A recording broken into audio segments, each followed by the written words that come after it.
Yes, get ready for the Hindi legal dictation containing 420 words at the speed of 70 words per minute. Let's start.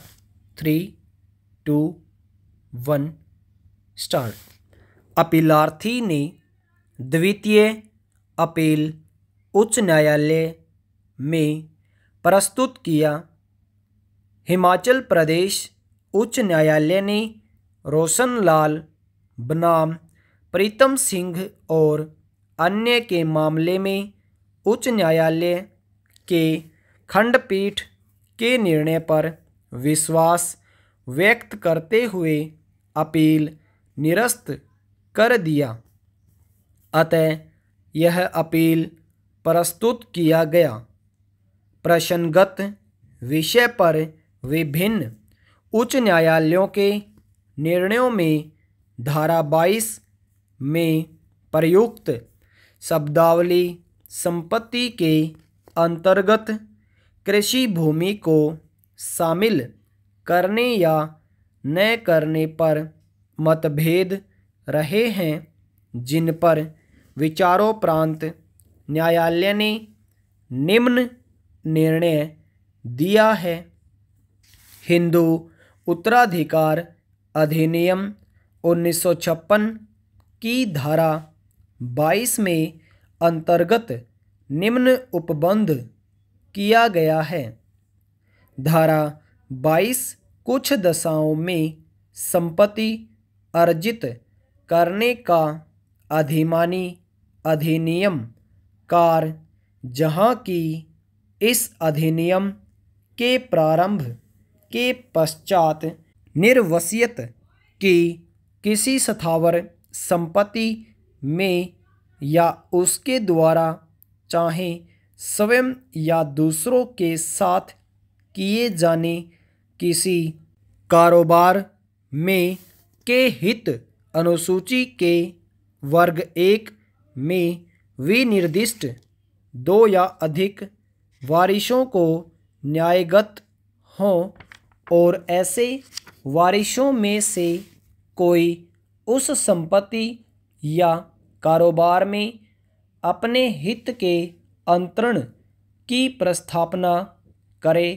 वहाँ ऐसे अंतरित किए जाने के लिए प्रस्थापित हित को अर्जित करने को अधिमानी अधिकार दूसरे वारिशों को प्राप्त होगा।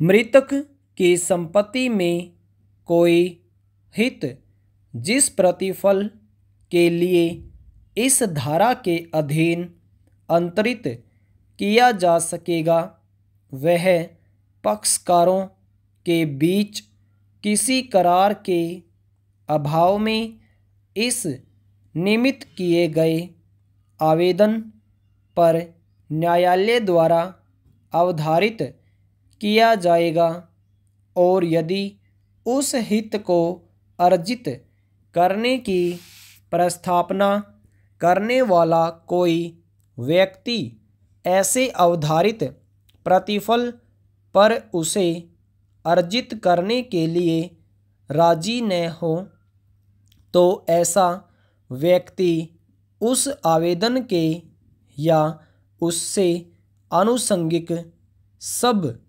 खर्चों को देने का दायी होगा। यदि इस धारा के अधीन किसी हित के अर्जित करने की प्रस्थापना करने वाले अनुसूची के वर्ग 1 में विनिर्दिष्ट 2 या अधिक वारिस हो, तो उस वारिस को अधिमान दिया जाएगा जो अंतरण के लिए अधिकतम प्रतिफल देने की पेशकश करें।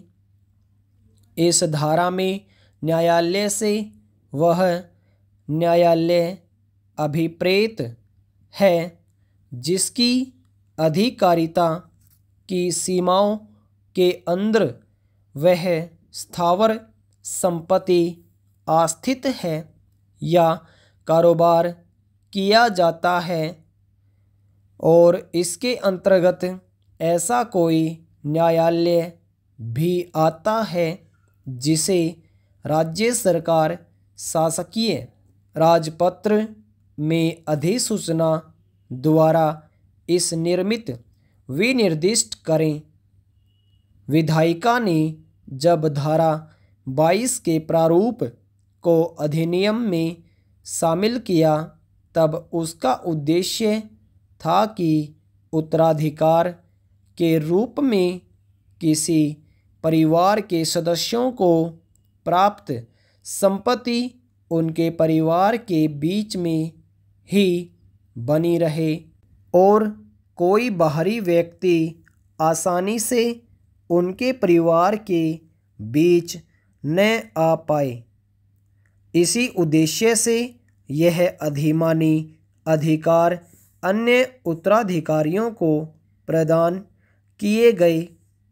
तदनुसार हम अभिनिश्चित करते हैं कि अधिनियम के धारा 22 के अंतर्गत किसी हिंदू के किसी उत्तराधिकारी को दिया गया पूर्ण विराम ओवर।